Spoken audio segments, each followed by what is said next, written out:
I used to believe my life was like the violins I crafted, delicate yet strong, full of harmony. I shaped each curve, polished each surface, ensuring that every instrument resonated with beauty and purpose. Clara was my masterpiece, the love of my life, her laughter the music that filled our home. A professional violinist, she was my greatest muse, playing the instruments I poured my soul into. Together, we created a symphony that felt eternal. But lately, the notes were off. It started with the smallest things. Missed dinners, late rehearsals, the flicker of her phone screen as messages came in at odd hours. Her smile, once so effortless, began to falter when she looked at me. She claimed stress was to blame, the pressure of an upcoming concert that demanded her full attention. And I believed her. I wanted to believe her. One evening, as I polished the maple wood of a new violin in my workshop, Clara entered the room. She looked radiant, wearing a flowing dress I hadn't seen before. "I'm heading out," she said, almost too casually, avoiding my eyes. "Rehearsal again?" I asked, trying to sound indifferent. "Yes," she replied a little too quickly. "I won't be long." I watched her leave, her heels clicking on the hardwood floor, and something inside me twisted. Her words had become rehearsed, each excuse another note in a melody I couldn't recognize. As the door closed behind her, silence filled the space. A suffocating, heavy silence. I tried to shake off the unease. Maybe I was imagining things. Clara had always been dedicated to her music, and the life of an artist demanded sacrifices. Still, doubt gnawed at me like a bow dragged across rusted strings. That night I couldn't sleep. I lay in bed staring at the ceiling, the sound of her laughter from our memories echoing in my ears. But when Clara returned home, well past midnight, she didn't bring that laughter with her. She slipped into bed without a word, her perfume lingering, faintly unfamiliar, not her usual scent. I told myself it was nothing, a one-off. I clung to the idea of our perfect life, refusing to let suspicion poison it. But as days turned to weeks, the signs became harder to ignore. The way she smiled at her phone but turned it face down on the table when I entered the room. The way her violin case seemed heavier than usual, the locks slightly ajar. And worst of all, the way her touch felt distant, like she was pulling away even as she lay next to me. I couldn't deny it anymore. Something was wrong. And for the first time in my life, I felt a crack forming in the instrument of my heart, a fissure spreading through the harmony I'd so carefully built. I didn't know where this discord would lead, but I was determined to find out. I had to. The following morning, I resolved to quiet the symphony of doubts in my mind with cold, hard truth. Clara had left early for another rehearsal. Her violin case slung over her shoulder, her goodbye kiss a fleeting formality. I stood at the window, watching her car pull away, my stomach churning with questions I didn't want to ask but couldn't ignore any longer. In the past, her violin case had been an extension of her soul, always perfectly organized. But now, there were subtle inconsistencies. Scratches on the latches that weren't there before, a faint creak in the hinges that suggested frequent opening and closing. I couldn't shake the thought that something about it had changed. When the house was finally quiet, I went to the living room, where she'd left her case the night before. It felt wrong to invade her space, but my hands moved before I could second-guess myself. I unlatched the case with a hesitant breath, the weight of guilt pressing on me. Inside lay her violin, perfectly nestled in its velvet cradle. But something else caught my eye. Tucked beneath the bow was a small, folded piece of paper. My heart pounded as I reached for it, my hands trembling. It was a note, written in an unfamiliar hand. "Meet me at the usual spot after rehearsal. I can't stop thinking about you." I stared at the words, the air leaving my lungs. My mind raced, desperate to rationalize what I was seeing. A prank? A misunderstanding? No, the truth was staring back at me, written in black ink on cheap paper. I folded the note carefully, placing it back exactly as I'd found it. My chest tightened as anger and disbelief warred within me. I wanted to confront her immediately, but a quiet voice in my mind urged restraint. I needed more. So I decided to follow her. That evening, when she left for her so-called rehearsal, I waited until she was out of sight before grabbing my coat and keys. Keeping a safe distance, I trailed her car through the winding streets of the city. My palms were slick with sweat, my heart hammering as I watched her pull into the parking lot of the concert hall. But she didn't go inside. Instead, she walked past the main entrance and disappeared down a narrow alley. I parked quickly, slipping out of my car and keeping to the shadows. My breath hitched when I saw her stop by a side door, where a man was waiting. He was tall, well-dressed, with an easy smile that made my blood boil. Clara greeted him with a familiarity that turned my stomach, her hand brushing against his arm as they exchanged a few words. Then, without hesitation, she leaned in and kissed him. The world tilted on its axis. I gripped the corner of the building for support, my vision narrowing to the two of them. It wasn't a fleeting kiss. It was deep, passionate, intimate. Every moment I doubted myself, every excuse I'd believed, came crashing down around me. My perfect life, my perfect marriage, had been a lie. I turned away, unable to watch any longer, bile rising in my throat. The rage that had been simmering beneath the surface now threatened to consume me. But even in my fury, I knew I couldn't act on impulse. No, this wasn't the time for confrontation. Not yet. I walked back to my car, the echo of their betrayal ringing in my ears. I had seen enough. Now it was time to act, to plan. If Clara thought she could play me like one of her violins, she was about to learn just how sharp my strings could be. The drive home was a blur, my knuckles white as I gripped the steering wheel. The image of Clara's lips on that man played on a loop in my mind, a grotesque symphony of betrayal. Every detail burned into my memory. The way she laughed softly, the way her hand lingered on his arm, the way she kissed him without hesitation. When I pulled into the driveway, the house seemed colder, emptier, as if it had already betrayed me too. I sat in the car for what felt like hours, staring at the front door, wondering how I would face her again without breaking. Inside, the smell of varnish and wood greeted me, comforting scents from my workshop. I had always found solace in my craft, the rhythm of carving and sanding a refuge from the chaos of the world. But tonight, even that felt hollow. I walked into the workshop and sat at my workbench, staring at the violin I had been working on for weeks.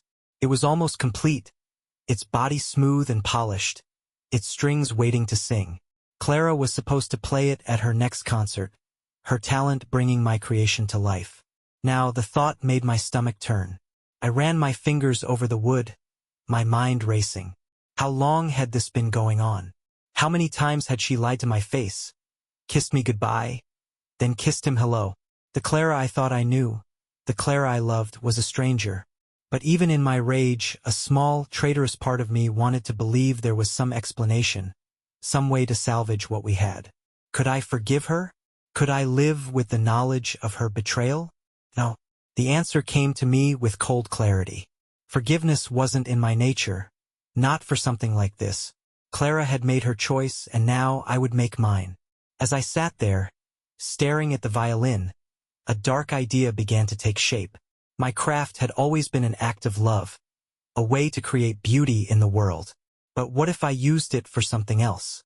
What if I used it to take back control? The thought was both terrifying and exhilarating. I could feel the anger sharpening into focus, my mind sketching out the beginnings of a plan. Clara loved her music more than anything. More than me, more than the truth. It was the one thing she couldn't live without. So I would take it from her.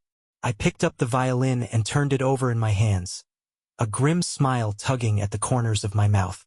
Every tool I needed was already here, every detail within my grasp. This instrument would be my masterpiece, a gift she would never forget. For now I would wait. I would pretend nothing had changed, play the role of the loving husband, and let her believe she had fooled me. But soon Clara would learn the true cost of betrayal.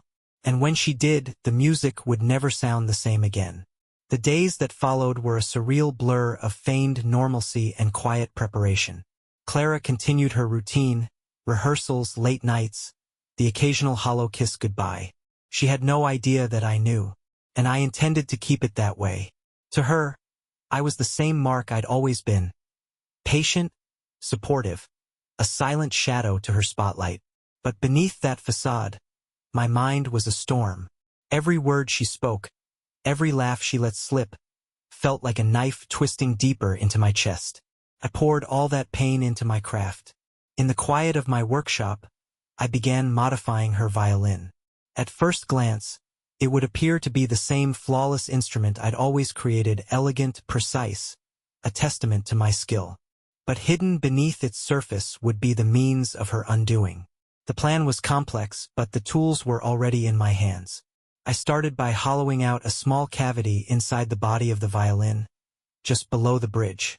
This would be the heart of my design, invisible to the naked eye but critical to what came next. Then came the strings. They looked like any other set, their metallic sheen catching the light in the same familiar way. But I treated them with a special chemical compound, one I'd researched obsessively over the past few days. It was subtle, almost imperceptible, but its effects would be devastating.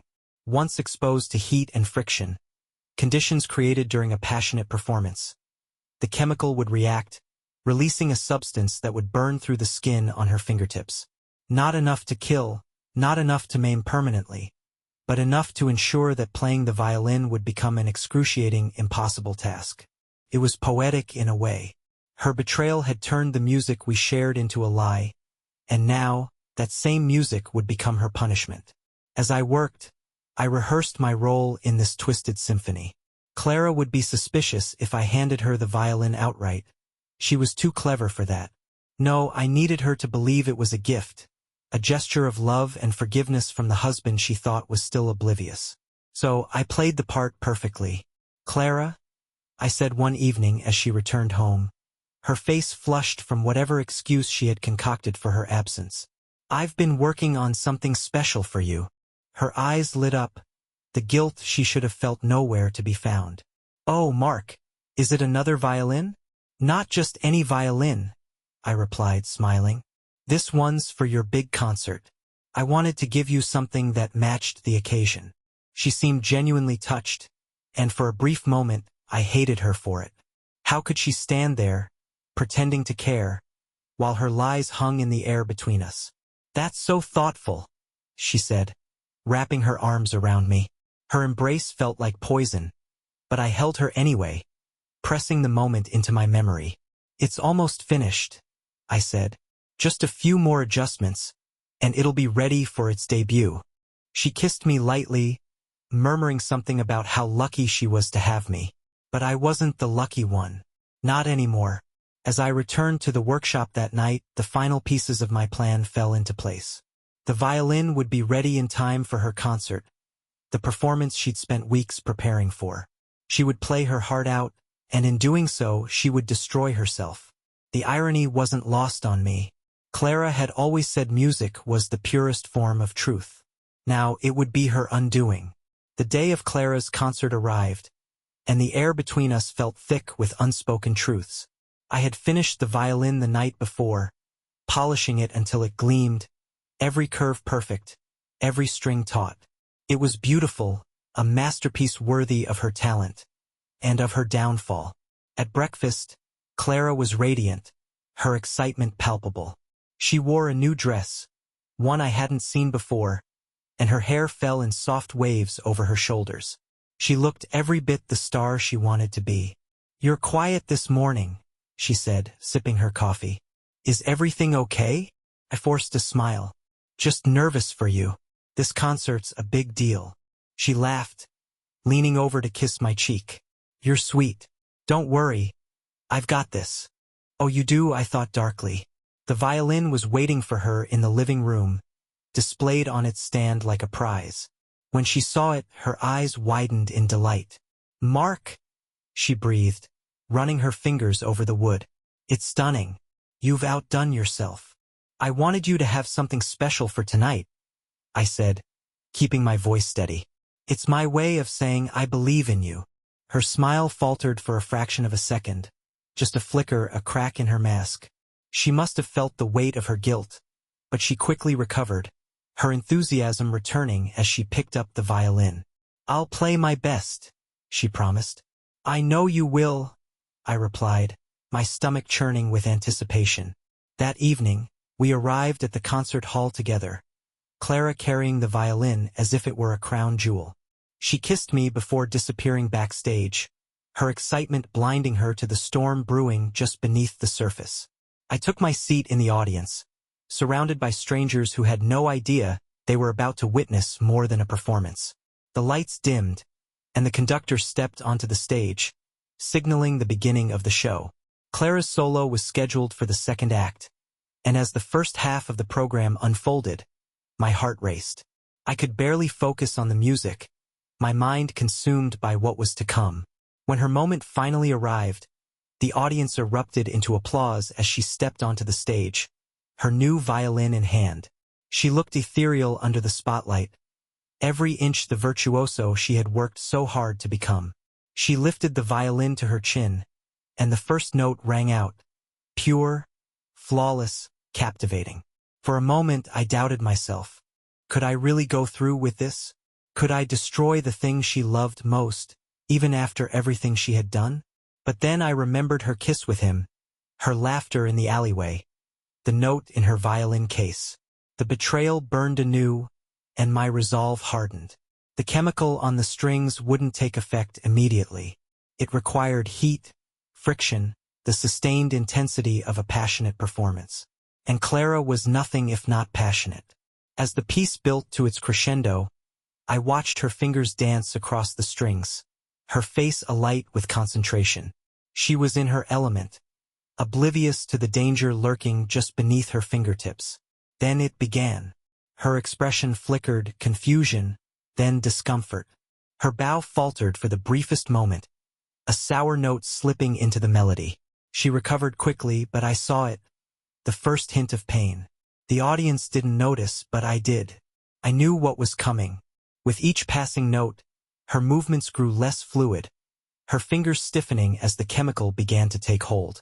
By the final measures, her face was a mask of agony, sweat beading on her brow as she forced herself to finish the piece. The applause was thunderous, but Clara barely acknowledged it. She bowed quickly and left the stage, clutching her hand as she disappeared behind the curtain. I stayed in my seat, a small, satisfied smile tugging at my lips. The first act of my revenge was complete. But this was only the beginning. The applause faded as the concert moved on without Clara. My heart pounded, but not with remorse. It was a crescendo of vindication. I knew Clara wouldn't be able to perform again tonight. Not after what had just happened. I stayed in my seat, pretending to enjoy the rest of the program, though my thoughts were entirely elsewhere. I pictured her backstage, surrounded by confusion and concern, the sharp, invisible sting on her fingertips robbing her of the music she loved. When the concert ended, I made my way to the backstage area, where performers and their families mingled. The air buzzed with chatter, but Clara was nowhere to be seen. I caught sight of the conductor, his face pinched with frustration, speaking to a small group of people. "Is Clara okay?" I asked, feigning concern as I approached. The conductor shook his head. "She had to leave early. She complained about her hands, they seemed injured somehow. She insisted she didn't know what was wrong, but she couldn't continue." I nodded solemnly, hiding my satisfaction. "That's awful. I'll check on her." I drove home slowly, savoring the moment. Clara's humiliation had been subtle but effective. The conductor's disappointment, the whispers of the audience, the abrupt end to her performance. It was the perfect prelude to the real punishment yet to come. When I walked through the door, I found her in the bathroom, standing at the sink.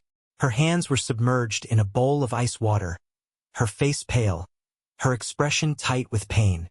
"Clara?" I said, my voice soft and concerned. She looked up sharply, her eyes red-rimmed. "Mark, something's wrong. My fingers, they feel like they're on fire. I don't understand what happened." I stepped closer, keeping my face neutral. "Did you hurt yourself during the performance?" "No," she said, her voice trembling. "It started in the middle of my solo. It was like the strings were burning my skin. I've never felt anything like it." I crouched beside her, taking one of her hands in mine. The tips of her fingers were red and raw, as if they'd been scorched. I could feel her trembling, and for a fleeting moment, I almost pitied her. Almost. "It's probably just stress," I said, my tone soothing. "You've been pushing yourself so hard lately. Maybe it's your body telling you to take a break." She shook her head, tears spilling down her cheeks. "But the concert, I ruined it.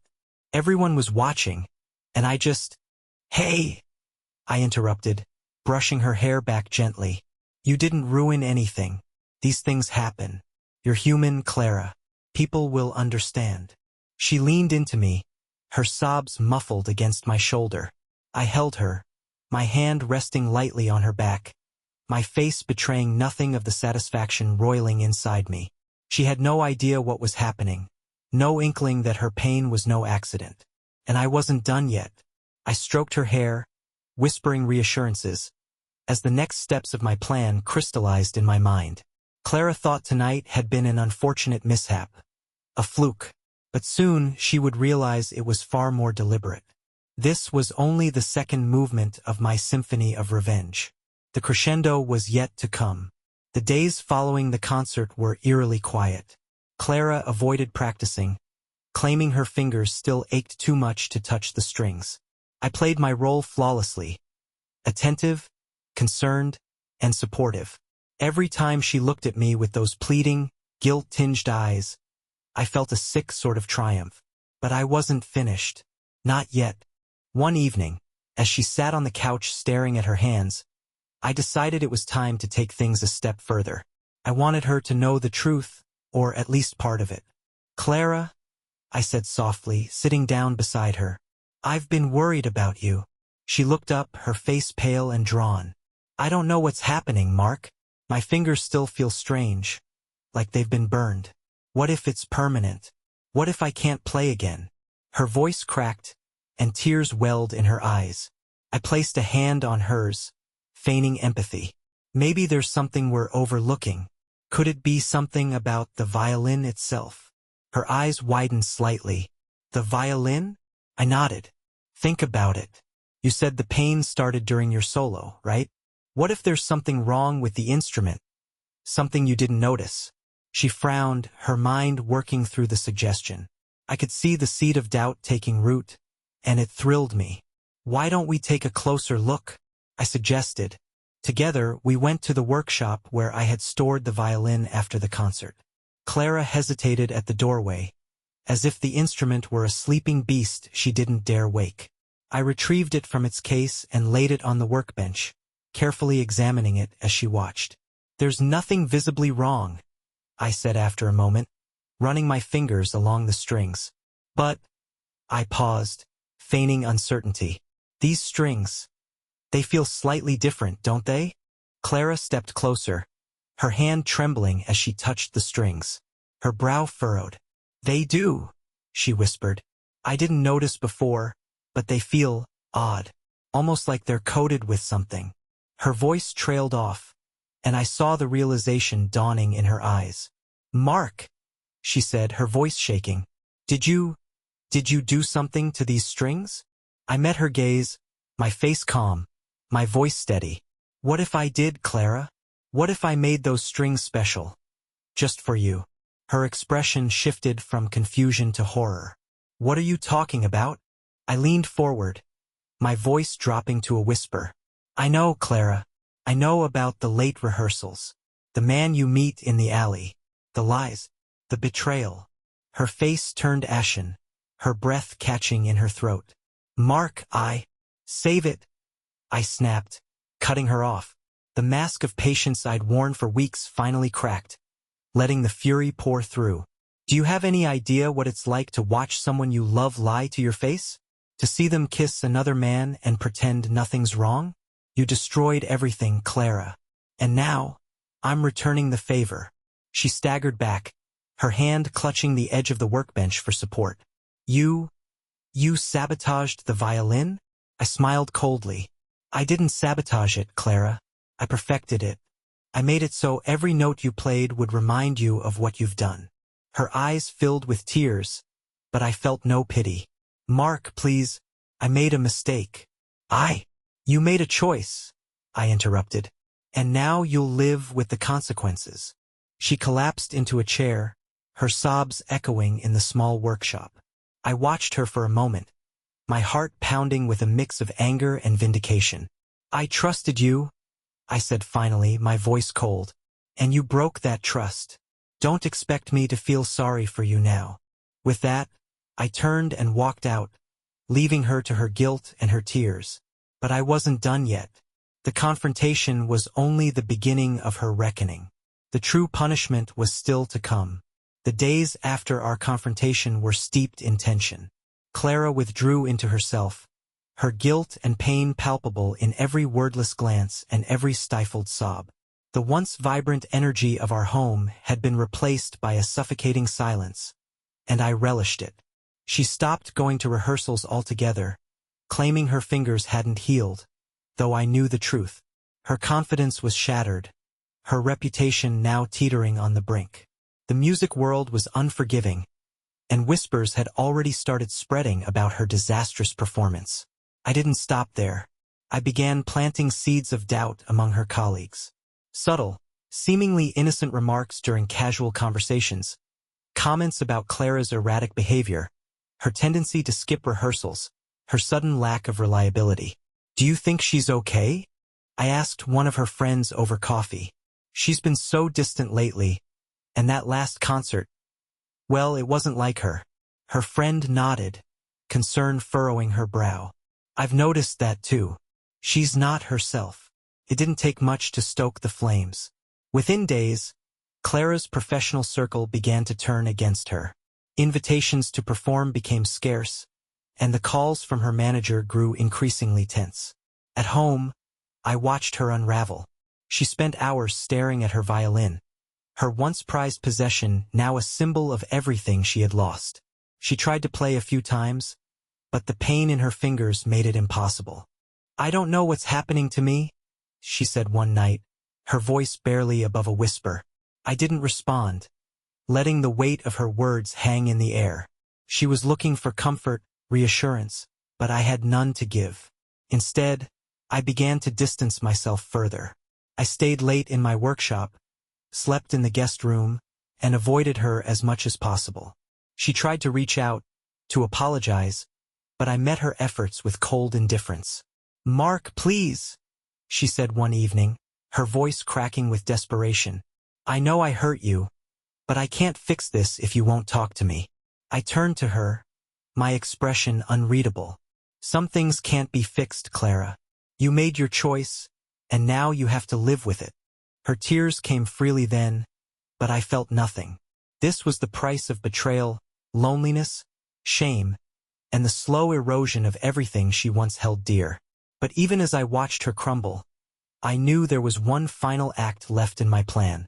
Clara had lost her music, her confidence, and her reputation.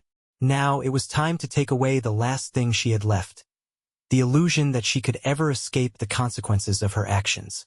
The finale was coming, and it would be cruel, precise, and unforgettable. Clara's breaking point came late one night. She sat at the dining table, her face pale and sunken. "Mark," she whispered, her voice trembling. "I can't do this anymore. Please, tell me how to fix this." I placed a glass of water in front of her, sitting across the table. My voice was calm, deliberate. "You can't fix it, Clara," I said, "but I can make sure you never forget." She looked at me, confusion and fear swirling in her eyes. "Do you remember the violin strings?" I asked. "What you felt during the concert wasn't an accident. It was my design, and it's only the beginning." Her lips parted in shock, her hands trembling on the table. "You ruined what we had," I continued. "Now, I'm ruining what you love most." I left her there, stunned and sobbing. The symphony was almost complete. Clara's determination faltered, but she attempted one last act of defiance. She scheduled a private recital to prove she could still play. I encouraged her, masking my intentions. "You'll do great," I said, handing her the same cursed violin. The night of the recital, I watched from the shadows as she began to play. The first few notes were strained, her fingers trembling as the chemical coating reignited its torment. Her performance unraveled quickly, sour notes piercing the air as pain overtook her. The small audience murmured, confused and uncomfortable. By the end, Clara dropped the violin, clutching her hands in agony. Her humiliation was complete. In the days following the disastrous recital, Clara reached out to her lover, desperate for comfort. But he didn't respond. Unbeknownst to her, I had already confronted him. I showed him the video of their alleyway tryst, along with the fallout of Clara's ruined career. "She's a sinking ship," I told him. "You might want to jump before you go down with her." He didn't need much convincing. He ghosted her entirely, leaving her calls unanswered and her texts unread. When Clara finally realized he was gone, she broke down completely. Clara's life unraveled rapidly. Her career was over, her reputation destroyed, and her lover had abandoned her. She barely left the house, spending her days locked in the bedroom, staring at the violin she could no longer play. Her once lively demeanor was replaced by a hollow, defeated shell. I maintained my cold distance, offering no solace. Each time I saw her, it was a reminder of the price she was paying for her betrayal. But the final blow was yet to fall. One evening, Clara stumbled into the workshop, clutching the violin. Her face was pale, her hands trembling. "Mark, I need answers," she said, her voice cracking. "Why are you doing this? I've lost everything." I turned to face her, my expression cold. "Because you took everything from me first." I stepped closer, towering over her. "You destroyed our trust, our love, and my faith in you. Now you'll live with the consequences, Clara. Alone." Her knees buckled, and she collapsed onto the floor, sobbing. I left her there, knowing the weight of my words would haunt her forever. In the weeks that followed, Clara sank further into despair. She stopped trying to repair her career or reach out to anyone. The woman who had once been vibrant and full of life was now a shadow, broken by her choices and my retribution. I, however, felt an odd sense of relief. The anger that had consumed me began to dissipate, replaced by a calm clarity. My revenge was complete, and with it I could finally move on. I returned to my craft, finding solace in the creation of beauty once again. But this time I crafted for myself, not for her. Clara's world grew smaller with each passing day. Isolated and haunted by guilt, she sold her belongings, including the violin that had once been her prized possession. The music that defined her life was gone, replaced by silence and regret. She lived in obscurity, consumed by the memories of her betrayal and the pain it had wrought. As for me, I never looked back. I rebuilt my life, leaving her as a cautionary tale in the past, a symphony of betrayal and revenge that had played its final note.